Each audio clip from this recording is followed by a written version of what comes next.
Today I'm going to have a look at the excellent menu in the Sunsync 16 kVA hybrid inverter.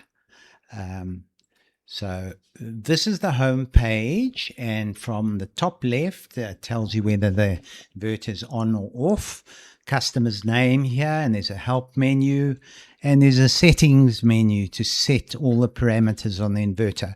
That's an advanced topic, and I'm not going to cover it today. The bottom here we see the time and date of the report, and here we see the ID number of the inverter. So this box over here contains the cumulative daily total of the amount of power that's gone into the battery in kilowatt hours, the amount of power that's gone out of the battery in kilowatt hours, the state of charge of the battery, the solar energy which is being generated. If any power has been contributed to by a generator, that would come over here. If you're able to sell to the grid, it'll tell you how many kilowatt hours you've sold to the grid, and it also tells you how many you have bought from the grid. These four boxes over here are the real-time readings. What's happening to the power in kilowatts right now? And the first box on the left here is the solar energy that is coming in from your panels. The second box is the AC load, which is the amount of kilowatts that your house is actually using. The third box over here is what is the battery contributing to this load. And the fourth box is what is the grid contributing to the load.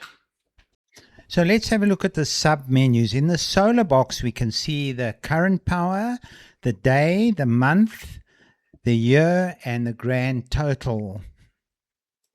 The AC load box and the battery box have the same menu with a whole lot of data, which we'll go through in a minute. The grid box shows you the real-time kilowatts that are being drawn, and then the day, the month, the year, and the total again. So let's have a detailed look at the data that lies below both the AC load and the battery box. The DC light is green, which means that the solar panels and the battery are all okay. The AC is green, means the grid is okay and everything is normal and there are no alarms. The battery is basically doing nothing. There's a tiny 6-watt trickle charge. The state of charge is 99%, which is full. The voltage, amperage, and so on for this battery are perfect, and the temperature is 31.4 degrees C, which is nice and cool. Grid power at 0 watts, you're neither importing nor exporting to the grid right now. Perfect zero export or self-consumption.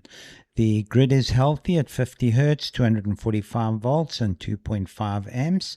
The CT or current transformer clamp is confirming that there's 0 watts, and the non-essential load, that's everything before the inverter, is switched off for 0 right now. In fact, there are no non-essential loads on this system. Inverter power. The inverter is currently supplying 867 watts to your house from the solar and the battery, and the inverter AC output voltage and frequency are perfect at 50 Hertz, 244 volts, etc. The essential loads of your house is currently using 860 watts. That's the light, fridge, TV, Wi-Fi, etc. And it's at 241 volts. In the solar box, you can see the 3 MPPTs at 176 watts, 385 watts and 370 watts for a total of 831 watts, and you can see the voltages and the amperages as well. There is no generator on this system, so those values are 0. Here is another example in the middle of the day where the solar panels are putting out 10.17 kilowatts. The house is using 11.07 kilowatts. The battery is making up the difference and the grid is not supplying any power.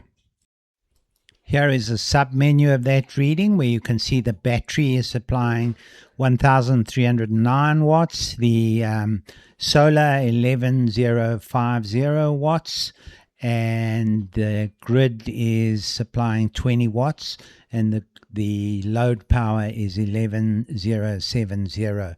You can also see the 3 MPPTs giving out 5, 2.5 and 2.5 kilowatts respectively.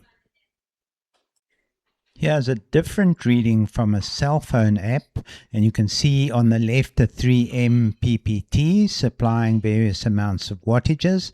The battery is 67% and being charged with 2193 of those watts.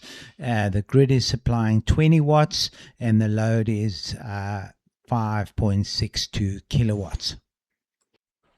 The settings menu is largely reserved for professionals and installers, but it's probably a good idea for owners to have some idea of what's going on there. I'll probably make a video on this at some stage. I hope this was helpful and thank you for listening.